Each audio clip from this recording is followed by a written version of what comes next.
Allez, il est temps d'ouvrir notre parenthèse culture et on parle musique comme tous les lundis avec vous, Amobé et Mévégué. Bonjour Amobé. Bonjour. Allez, on va commencer avec cet incroyable raz-de-marée qui entoure la sortie du deuxième album du rappeur français Nekfeu. Oui, raz-de-marée, c'est peu de le dire. C'est-à-dire que sur 14 titres, les 14 occupent les premières loges des classements des principales plateformes de téléchargement légales. Absolument. Tenez-vous compte rendez-vous compte notamment du score incroyable sur Spotify en une journée. Près de 2 millions d'écoutes autour donc de cet album Cyborg. Du coup, il n'a pas attrapé le teston, le melon, comme on dit, la grosse tête, mais il se dit qu'il n'a plus besoin de promo. En toute modestie, comme Zaza Gabor. Il travaille tellement que tout va bien pour lui. On regarde un extrait de Florilège de ce qu'il peut déployer désormais uniquement sur scène, parce qu'il n'y a pas encore de clip vidéo, ça cartonne tellement qu'il s'en moque un peu. C'était du côté de l'Arena de Bercy, on regarde, c'est Nekfeu. Tout le monde, j'arrive luxe comme Yas, j'arrive en armure comme Jams. On a gravé sur les murs les noms des mecs du squat qui sont tombés dans la hure comme Yas. Oh là, j'arrive luxe comme Yas, j'arrive en armure comme Jams. On a gravé sur les murs les noms des mecs du squat qui sont tombés dans la hure comme Yams. Des croissants de lune sur la chaîne ou des maguettes David. Facho à la haine, on a maqué ta fille. Avec Uxer quand on maquette un feat, tu mets la beuh dans le pot de Agendasville. Nous c'est pas la même, on a marqué ta fille. Fous la merde comme moi, Marc Kadhafi. Voilà, c'est plutôt bien parti pour Nekfeu alors, pour cette non-promo en tout cas pour l'instant, pour le rappeur français. Pas besoin. Allez, on évoque à présent le 90e anniversaire du crooner américain, le célèbre Tony Bennett. 90 printemps, Tony Bennett et sa santé flamboyante, 50 millions d'albums vendus. Alors, c'est cette semaine qu'intervient ce 90e anniversaire. Il fait les choses en grand. Les plus pointus des personnalités du showbiz international vont lui rendre hommage à travers des sketchs, des reprises de ses standards, de ses plus grands succès. On verra bien sûr évidemment, entre autres, Lady Gaga, Billy Joel. Je suis sûr que Stevie Wonder, qui a déjà dit qu'il serait présent, ne manquera absolument pas ce rendez-vous. Là, vous voyez des images avec Lady Gaga notamment, Diana Krall, Stevie Wonder qui arrive, et évidemment aussi un certain Andrea Bocelli, qui n'est autre qu'un artiste classique dont on entend beaucoup parler en ce moment. Je propose d'écouter un extrait de leur répertoire commun. If I stand starry-eyed, that's a danger in paradise.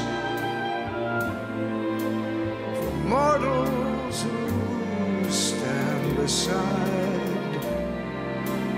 an angel like her. I saw her face.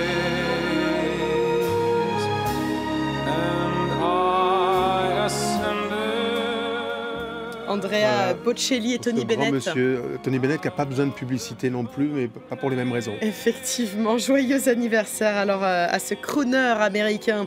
Allez, un mot à présent de votre invité de l'émission À l'affiche. Il s'agit du leader du groupe Imouvrini, groupe corse donc. Absolument, et c'est la formation la plus emblématique des polyphonies corses. C'est Jean-François Bernardini qui est notre invité aujourd'hui. Il vient nous présenter à la fois un nouvel album, mais également une tournée qui continue, qui se déploie en France, en Belgique, en Suisse, un grand monsieur de la chanson tout court. Le groupe revendique plus que jamais son engagement et son attachement à l'engagement citoyen, autour notamment d'une chanson hommage aux victimes de la guerre civile à Alep, en Syrie. Jean-François Bernardini, notre invité, que vous pourrez redécouvrir ce soir à 17h10, nous livre le sens de cette chanson qu'il exprime sur scène pour Alep. Elle cherche ce soir un peuple lointain.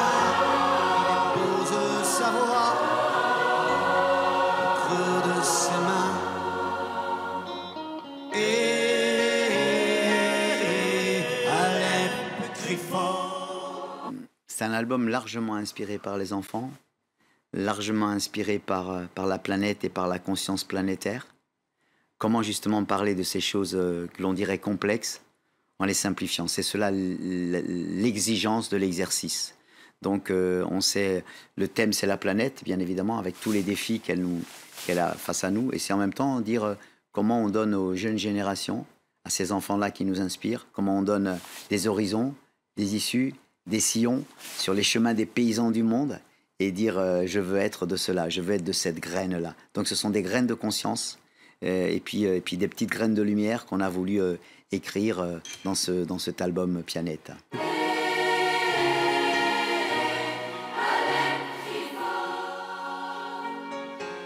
Voilà le groupe Corsi Mouvrini qui chante pour Alep. C'est donc à 17h10 15. 17h15, heure de Paris. Voilà. Pour voir toute votre émission à l'affiche à Maubé. Allez, on conclut avec le retour inattendu du chanteur M. Oui, inattendu, parce que certains songeaient même à l'idée que plus jamais, nous n'aurions le droit de déguster la saveur de ses compositions. Eh bien non, c'est le grand retour avec une passion pour le Mali.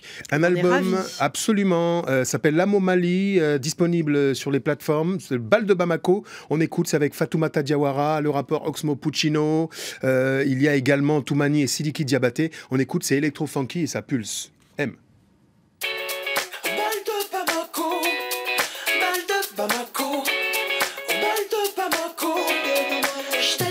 Comme un vertige sur la ville, moi, l'homme hibou blanc, imbécile, dans un boubou pas très agile, plutôt fragile.